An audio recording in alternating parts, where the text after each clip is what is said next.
I'd like to thank you all for coming to this party that my wife organized. Sherry and Dwight Tobine have worked their way to the top. For a few years, I was a little bit envious. I thought, well, I'd like to have some of those nice things too. To the success. After 32 years of marriage and success, the pair is stronger than ever. They've had lots of people that just love and adore them both. But this American dream will turn into a gruesome nightmare. There was something in her voice that said, there's something wrong. The legs were separate from the torso, and the arms were separate from the torso. There's remains that have never been recovered. Love may be blind and marriage bliss, but divorce is murder.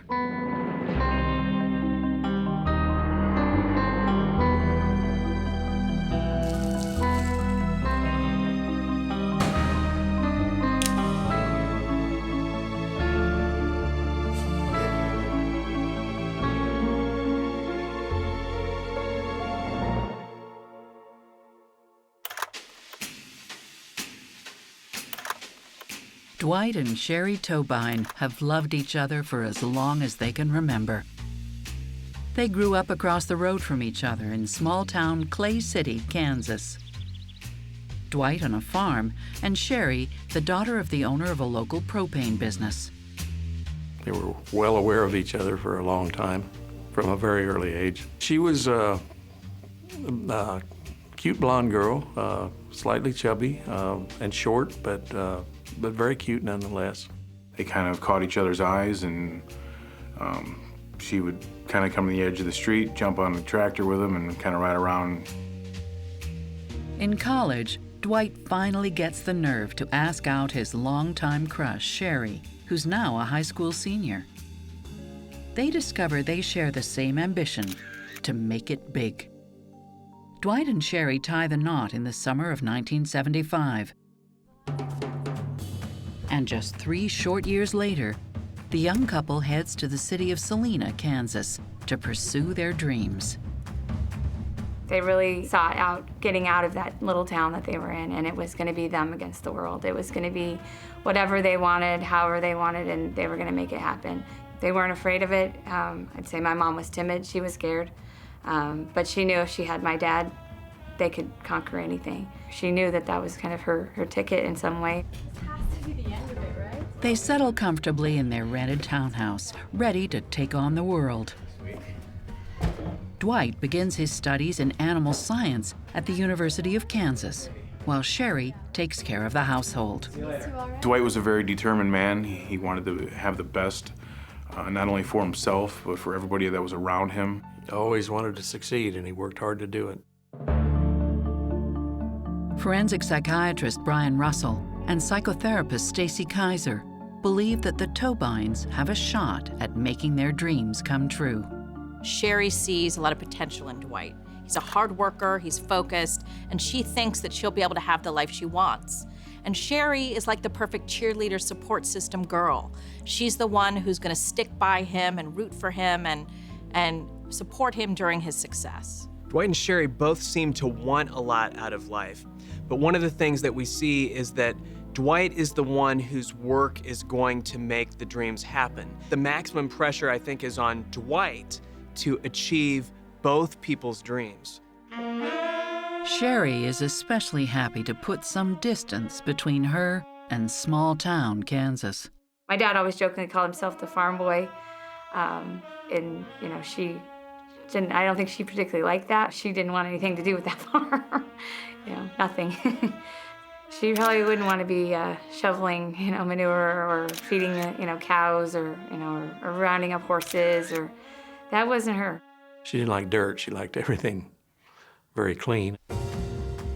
Mom was definitely the epitome of a neat freak and you know, made sure things were clean. She was an excessive bleach user. She cleaned excessively with just straight bleach. With the arrival of their daughter Jennifer in 1977 and their son Brett 3 years later, the couple struggled to make ends meet, especially with Dwight still in school. A couple matches on this phone. Who are you calling? Sherry was working as a part-time call center type person in a hospital to help make some of the ends meet. I know Dwight was doing whatever he had to do to make, the money, and kind of was trying to do what he could do to be the man of the family. Increasingly desperate to bring in some cash, Dwight tries his hand trading stocks. He gambles most of their meager family income on the stock market. It's a big risk that ends in disaster. Dwight, how could you be so stupid? Well, he made some bad decisions there, and they suffered immensely with money. And so it was very hard for him and very hard for my mom at that time. Pretty much lost everything at that point, too.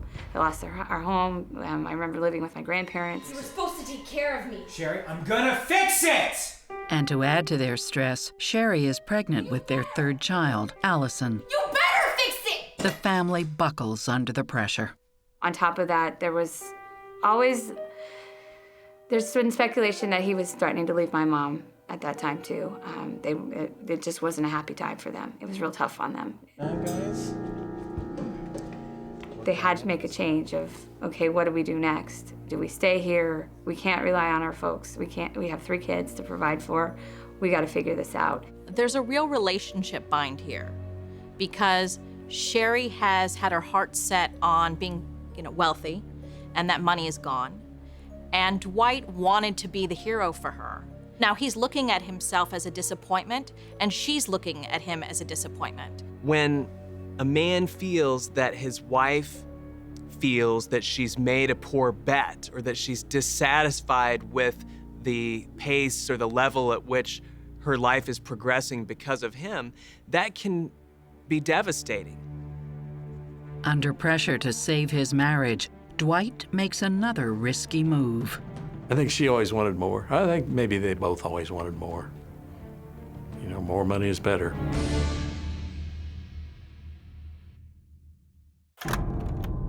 The young Tobin family is on the verge of bankruptcy after Dwight bets everything they own on several failed stock trades.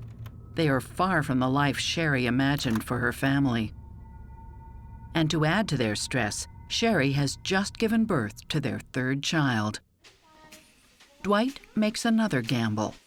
He decides to move his family to Denver so he can earn his MBA. He looks for a job at a bank to tide him over. Dad landed the job in Denver, and then they really made some changes and said, hey, let's give everybody a fresh start, and us a fresh start, and the kids, and and everything about moving to Denver was right. Sherry didn't feel the same way. She's less certain about leaving behind family and friends. My mom struggled with that. She was leaving everything she ever knew. In 1991, after graduating from business school, Dwight has a new plan.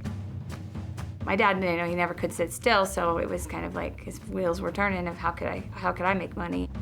A toast? He launches a leasing firm called Tobin & Company. They provide lease-to-own deals for organizations like schools or fire stations that can't qualify for a mortgage with a bank.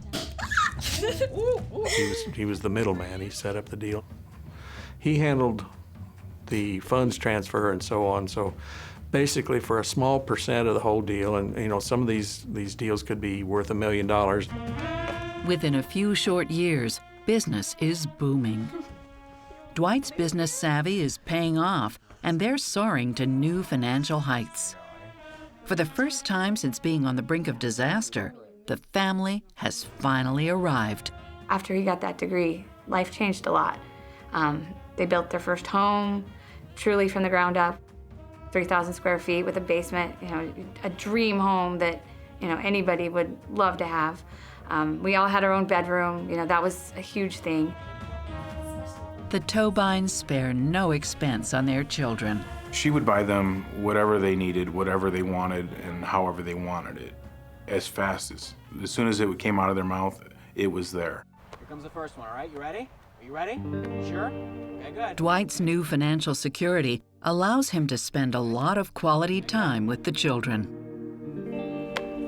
He could set his own hours quite a bit, so it came in real handy. And Dwight coached a girls' softball team for a while, the one that his daughter was on, and then so they had to buy a large SUV to transport the softball team around. When his kids shined, he was just on cloud nine. He was ecstatic. I mean, very proud parent. Earning close to $500,000 a year, the Tobines revel in their newfound wealth. The family is overwhelmed with this spectacular change in fortune. It was the perfect family of 5. The Tobines seem happier than ever. It was a great example of what I wanted to be like, what I wanted my marriage, what I wanted my future family to be like. And we just, I think we should go right They into it. don't just enjoy the money, they enjoy the status. Thanks a lot for coming again, guys. Thank you. The Tobines leasing. My theory on that, with most people, is, especially those that grew up without a lot, is kind of a validation of the world. Look at me, I made it. I'm really important now because I've got all this stuff. Sherry liked a lot of the good things in life. The way it came across when I met her is that she always had that taste for one step up. Sherry wants to play her part in shoring up the family's new position. She decides to get her real estate license in order to increase their income. I think she always wanted more. I think maybe they both always wanted more. You know, more money is better. Sherry is feeling a great deal of stress because she fears that the money is going to go away again. So part of what's starting to happen is she's trying to do everything that she can to gain control. Another thing that happens sometimes is when one spouse supports the ambition of the other and the other becomes successful. The one who was sort of in the support role can sometimes want to share more of the credit. I thought I told you about this a month ago. The family believes that Sherry is pushing Dwight too hard. She was kind of just, making sure like things were done. Double checking with them. Did you take care of this? Did you take care of that? And she was really on top of him. He'd get a little irritated and kind of just, tell her to back off and, let me do my business. Sharon, can I take a minute of your time, please? Others feel they are both equally compelled to achieve greater success and are pushing each other forward. My sense was that he was driven himself. Now, she may have put pressure on him, but he was very driven and very competitive. I'd almost describe him as a little bit controlling too. I mean, he was never in the military, but he acted like a drill sergeant once in a while. Okay, good. Yes. I've got other things to take care of. I don't want to come back and these aren't done. I know he always seemed to be a little frustrated that she was not catching on to things as quickly as he thought. If it was paperwork, if it was taking care of something with a business, he always wanted her to do it and would get frustrated if she didn't do it and do it on time. I've had many successful guys in business tell me over the years that at some point they felt like their wives and sometimes even their kids also saw them as just sort of ATM. Seems to me like those guys blame their relentless pursuit of financial success on the family, when the real truth is that's probably more like the reason why that man and that woman found each other in the first place, because they shared that ambition. The years go by, the kids leave home, and the couple grows old together. And after 28 years of marriage, Sherry has not lost any of her desire to make money. In 2003, Dwight is surprised when Sherry confesses that she's mismanaged one of her real estate accounts in order to accelerate a deal. Okay. Sherry has her real estate license revoked. Yeah. I think she tried to kind of double dip on one end of the deal and double dip on the other end of the deal. I think she found ways of, hey, I don't have to do that. I can leave this out, and then, make the money quicker and faster. Now that we've got a taste of it, how do we keep that? Because they obviously both enjoyed it. The Tobines love nothing more than a fresh start, and Dwight claims to see a great opportunity in Arizona real estate. And the housing market there was booming here in Phoenix, so why not roll into an even bigger home, another bigger dream home? Or maybe Dwight and Sherry just want to scrub clean their blemished reputation. Actually, I have suspicions since then that she really wanted to get out of Denver because I think she'd burned some bridges in Denver with people, and it seemed like an opportunity to make a new start somewhere and where nobody knew her, and she could start over and impress people. And that's exactly what they do, settling down in the exclusive gated community of Gilbert, Arizona. But the calm of their desert oasis is interrupted by a startling telephone call, a call that throws the entire marriage into chaos and fear. He started getting calls from people asking him, how are you doing? I heard you were in the hospital.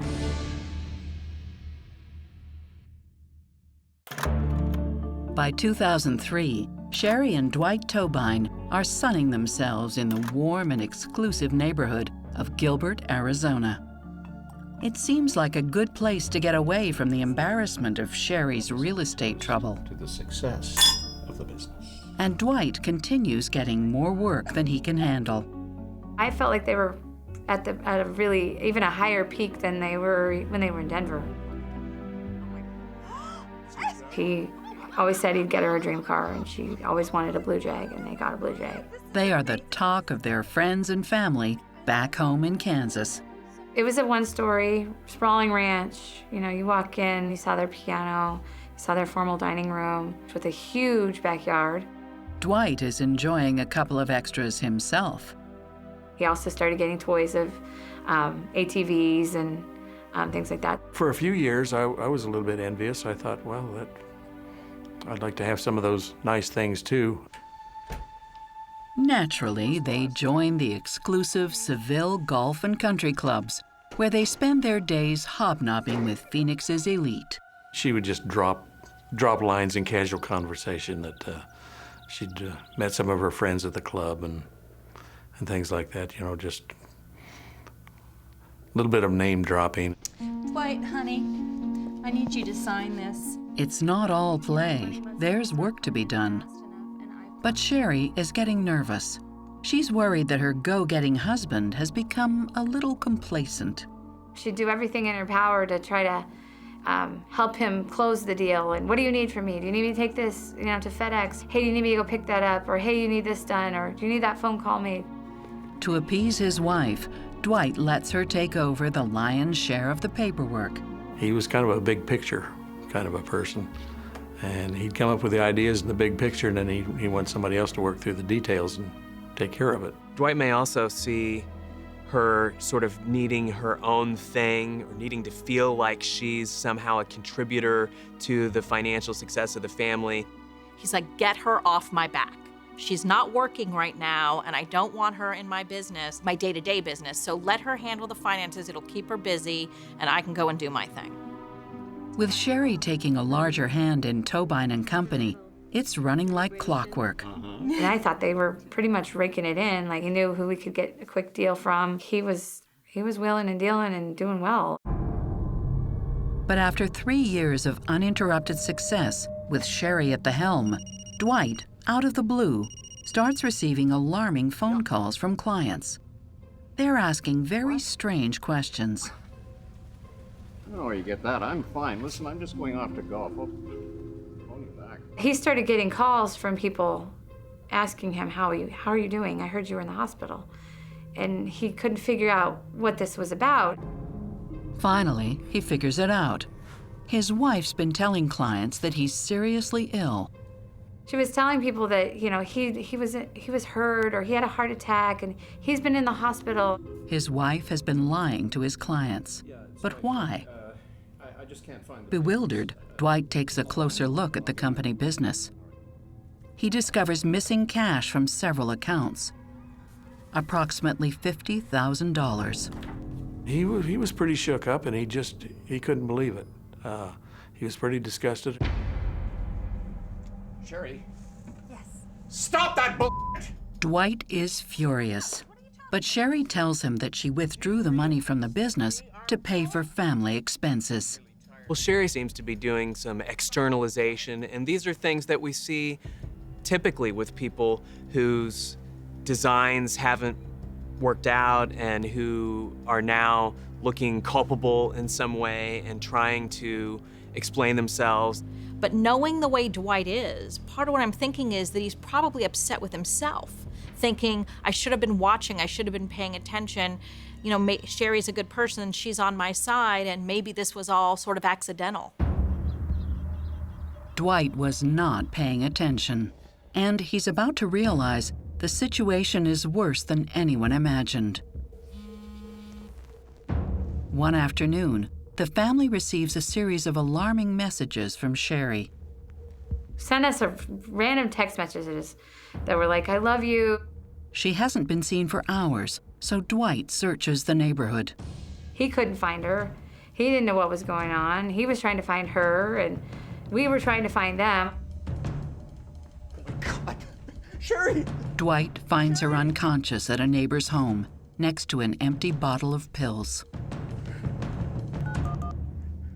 She pretty much told him when they were in the ambulance what was going on and what she was going to kill herself because she couldn't handle it anymore, and she's done a lot of bad things, and you know, the list went on and on and on. I couldn't. He got her to, you know, the hospital. They got her an ambulance and got her over there and pumped her stomach, and she was fine. But their financial situation is not fine. Sherry confesses that they are in debt to the tune of over $1 million. Everything Dwight has spent years building up has come crashing down. I remember sitting with him in the waiting room when all this was going down with my mom, and he's explaining all this to me. His head's down, and he's just had tears, like, you know, like, how can this be? Like, you know, it was just numb. Like, I've built this empire, I've given her a dream. You know, how could it be just ending? Dwight's entire concept of his life would have been shattered. Dwight's whole focus his entire life has been his wife, his kids, and money. Everything he's worked at, everything he's tried to do and accomplished is ruined. I'm worried about how he's going to handle the situation and what he might do. Dwight realizes they have no choice but to sell their house to pay their creditors. They leave their luxurious ranch behind and move into a rental in Scottsdale.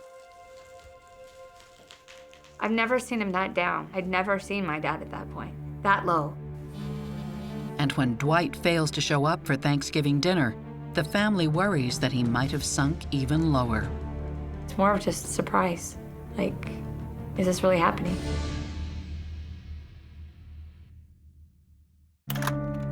Dwight Tobine's wife, Sherry, admits to draining their bank accounts.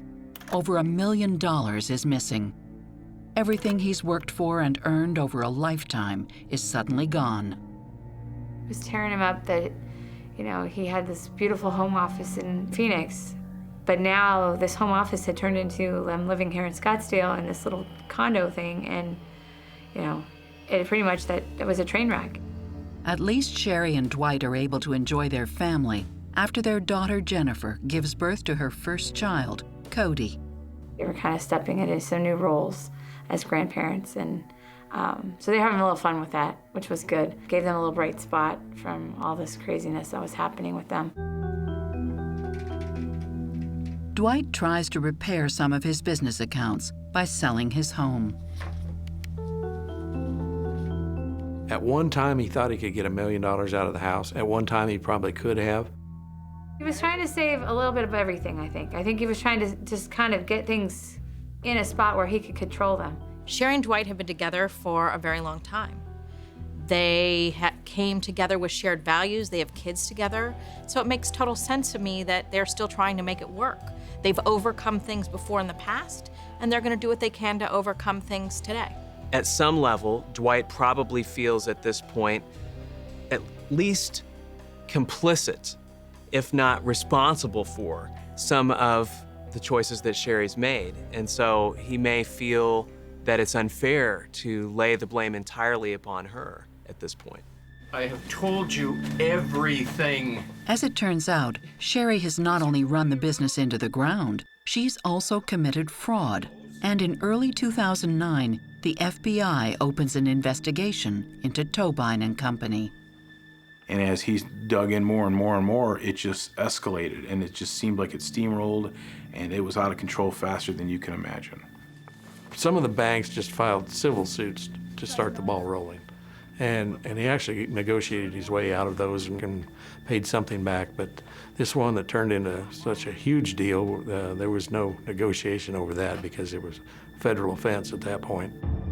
Dwight and Sherry's relationship plummets into a dark chasm. Given what's happened to the company, 9 months after discovering what his wife has done, Dwight decides it's no longer worth holding on to the fragments of their broken marriage. On November 5th, 2009, he tells his daughter Jennifer that he's getting a divorce. He had been working with his own attorney, but he said they advised him that he needed to divorce her so he wouldn't get blamed for her bank fraud. It was very hard for him to tell anyone, for that matter, because he knew his social status was going to change and his lifestyle, but he felt like people were going to judge him or whatever. It was very hard for him to come to grips with that. They have lost everything. As a couple, they're not together anymore. They don't have finances, they don't have success, and they're coming into the golden years. It's a time where you're supposed to be able to relax and enjoy life, and these two are trying to scramble to rebuild something that is gone. Well, at this point in Dwight and Sherry's marriage, it seems to me like their kids are really the only thing of lasting value that they've created. The financial success was fleeting and it's gone. Whatever kind of trust they would have had with each other is gone. Bryce Tobine offers his brother Dwight, now broke and destitute, a place to live. I said he could stay with me. We've got a big house and room for his own office and all that. And I could give him $10,000 or more for his pickup so he could pay off that bank note, and it'd be a way to start over. Dwight packs up and prepares to make the move to Oklahoma. The day before Thanksgiving, he was going to pick up a trailer and load up the things he wanted to bring and probably arrive in Oklahoma on Thanksgiving Day. Dwight never arrives. Instead, he sends a text. We stayed around on Thanksgiving because we thought he'd be there. It wasn't until Friday I get a text message that said, change the plans, I got the flu. It'll be a few days, or talk to you in a few days. Then the next message I got, which was a few days later, said, I've gone to Mexico. Cell phone won't be in contact much because cell phone service isn't very good. Please don't tell anyone. I do remember those words. The rest of the family is also informed. Jennifer assumes that her father just needs some time to work things out. It made sense because of the stress from the money, the relationship itself needing a break. You know, they needed to get away from each other. They knew he was devastated by getting divorced from their mom. It's a new situation that they hadn't seen him in before, and so they may have not really known for a while what to make of his behavior. They may not have known what would be a normal pattern of interacting with them during this difficult time in his life. His son-in-law, Kurt, is concerned that he's trying to get away from his daunting financial difficulties and escape the federal investigation.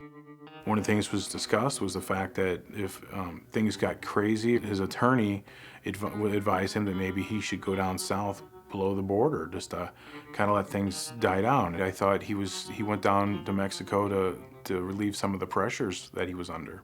Bryce worries that his brother may be getting himself into even deeper trouble. Maybe Dwight had borrowed some money from some of the wrong people, and they were trying to collect, and he was going to try to disappear for a while. But I know he was very desperate, so that anything's possible when people get desperate enough. Jennifer also worries about her mother, who's not only been hit by her husband's departure, but is also facing a federal investigation. She's no longer responding to calls. Mom, I've called you 1,000,000 times. Call me back. We also were dealing with Mom. So we were wondering where Dad was, but then Mom was, where's Mom? And trying to get a hold of her.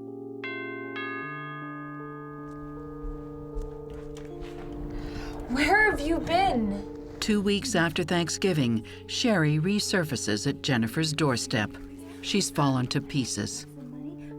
She walked through the door. She handed me $300, had her dog in one hand, had a trash bag in another hand, and said, "This is all I have left." I peeked outside to shut the door, and her car was dirty, and it looked like she'd been living out of her car, truly. And I'm like, what are you gonna do? It's December 22nd, Christmas is 3 days away, the New Year's coming.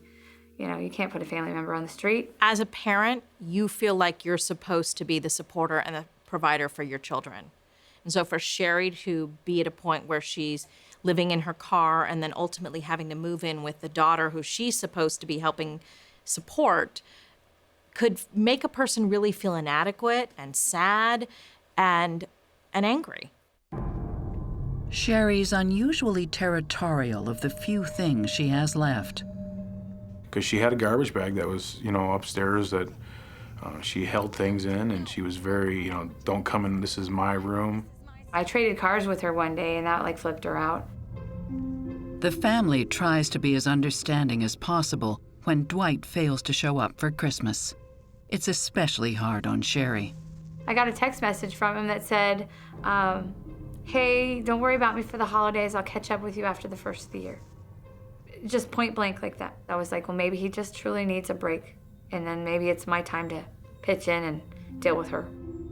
And she does take care of her mother for months without any additional word from her dad. During this time, Sherry's behavior is becoming increasingly bizarre. In February, a disturbing incident puts Jennifer on edge. Why would I do something like that? My dad gave me a little bank for Cody. He probably had 50, 60 bucks in it, just off change. It was sitting in my windowsill, and I went to pull it down, it was empty. So I went to ask her about it, and she's like, I don't know what you're talking about. I wouldn't take money from my own grandson. What are you talking about? So then she comes back a couple hours later with this huge bag of pennies and quarters and dimes, slams it on my counter. Here's your money back for your son. Sherry is not coping well with her husband's prolonged absence. Drinking more than I've ever seen my mom drink in my life, ever. Bottles, vodka to wine to whatever. 3 months after Sherry moves in, Kurt and Jennifer, who's pregnant with her second child, can no longer tolerate her behavior. I escorted her to the door. She went out the door. I went to go shut the door. She put her foot in the door and said that her little dog, her little lap dog was there. And she said, I needed my dog. And I opened the door and I said, you go ahead, grab your dog and then get out of here because you're not welcome here anymore.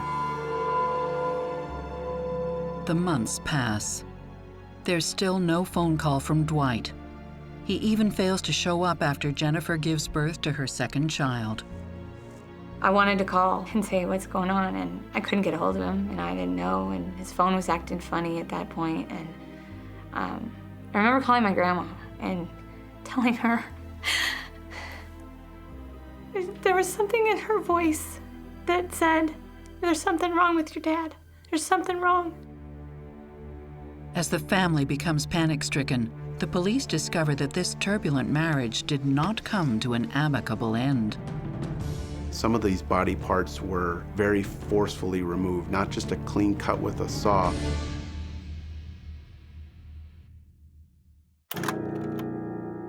Jennifer Carmichael's father has been missing for 2 years after her parents' marriage ends in financial disaster. Desperate to locate him, she files a missing persons report. After reading the initial report and after speaking to Jennifer, I thought, you know what, maybe he was a little bit more involved in this whole federal investigation than he wanted his kids to even know about. And so maybe he's in jail somewhere. Maybe he is doing his time, and he just was too proud to tell his kids. Then, just 2 weeks later, police discovered Dwight's truck abandoned at an apartment complex in Phoenix. It was apparent that truck had been there a long time and had not been moved. Dust on the windshield and on the vehicle. They started questioning family, they started questioning everything. The world was already spinning. I just thought, oh my God, what is going on? What happened? Investigators search for witnesses who can shed light on Dwight's disappearance. One of those interviews included going back to the house that Sherry and Dwight were living in when he went missing in November of '09. And we went and met with the homeowner there. And one of the things she told us was that the carpeting in the master bedroom had been replaced. So I remember thinking, okay, can this really be happening? When the owner had moved back into her condo after Sherry and Dwight had ended their lease, the garage had smelt like bleach. The only person who had access to the rental before Dwight's disappearance was Sherry. She's now living in a rental just down the street from Jennifer. Police begin to watch the 53-year-old grandmother like a hawk. There is nothing much to observe other than Sherry going about her business. But after a week of observation, police notice something unusual. All of a sudden, they observe Sherry come out of the house with a garbage bag, and she puts something in her trunk, and she gets back into her car, and she takes off, and she leaves. So we're listening to this over the radio, and it was kind of odd, like, where is she going now? And she proceeds to drive from the west side of the valley all the way out to the South Chandler area and disposes of the bag in a dumpster. At this point, it's, I think, roughly around 7 o'clock at night. So the surveillance officer jumps into the dumpster and opens up the bag, and there's a towel and some other clothing. So the surveillance officer unravels the clothing and sees now a weapon, handgun. In your dumpster. Investigators immediately bring Sherry in for questioning. By all appearances, she seems like a timid and confused grandmother. So I was depressed. But when Sherry explains the gun to police, she makes a surprising confession. I bought the gun because I wanted to commit suicide. They were in the bedroom, and she came in with the gun. She was going to kill herself, and he tried to grab it out of her hands. The gun went off, accidentally went off, and grazed him in the arm. She said he wrapped up his arm and then left in his truck, and that was the last time she saw him. After a grueling 10 hours of interrogation, with each retelling, her story changes. Finally, Sherry admits that her husband was fatally shot in the struggle. She gave 4 different versions of how that happened, but she admitted to accidentally shooting him and then abandoning his body in the desert. Sherry also admits to communicating with the family, pretending to be Dwight, to make it seem as though he was still alive.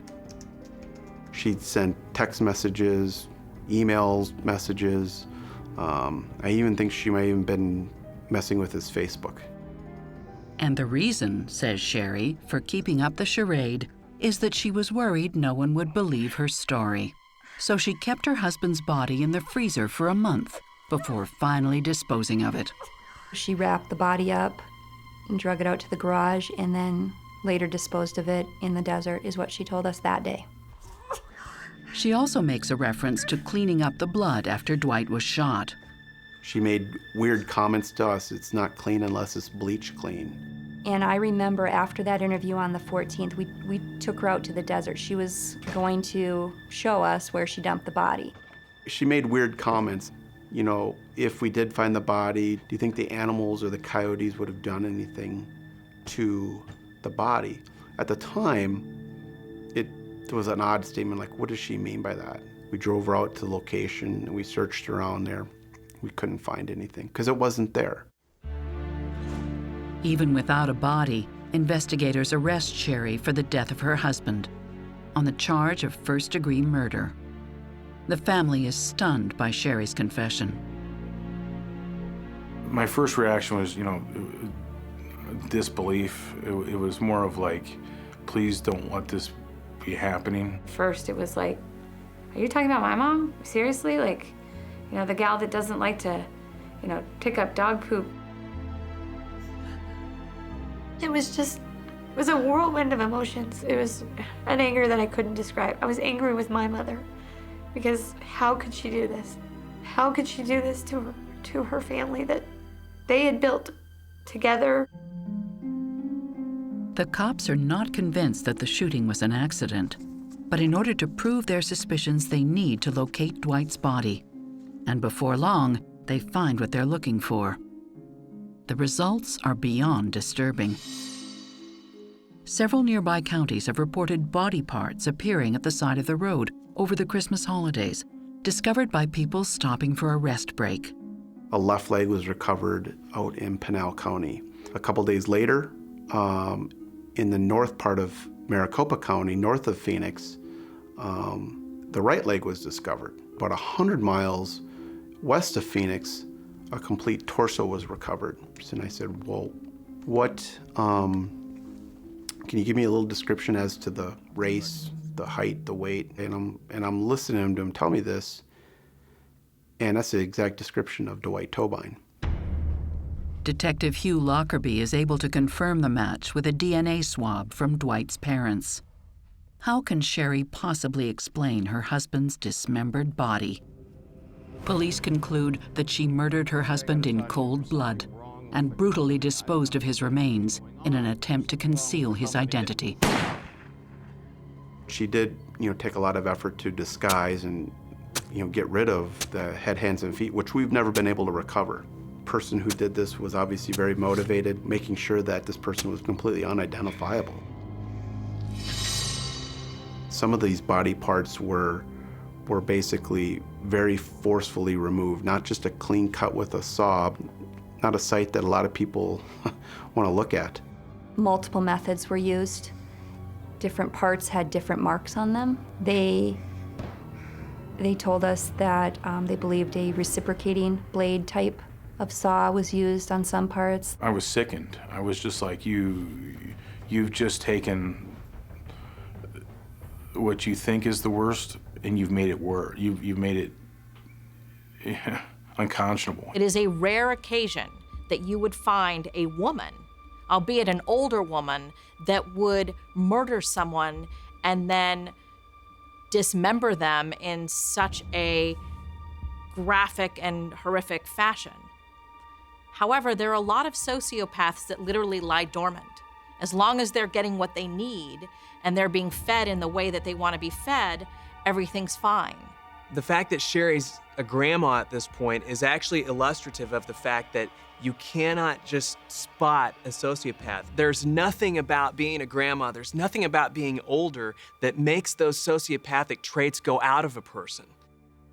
As Sherry would not benefit financially through Dwight's death, investigators believe the only reason she killed him is because she couldn't face a divorce.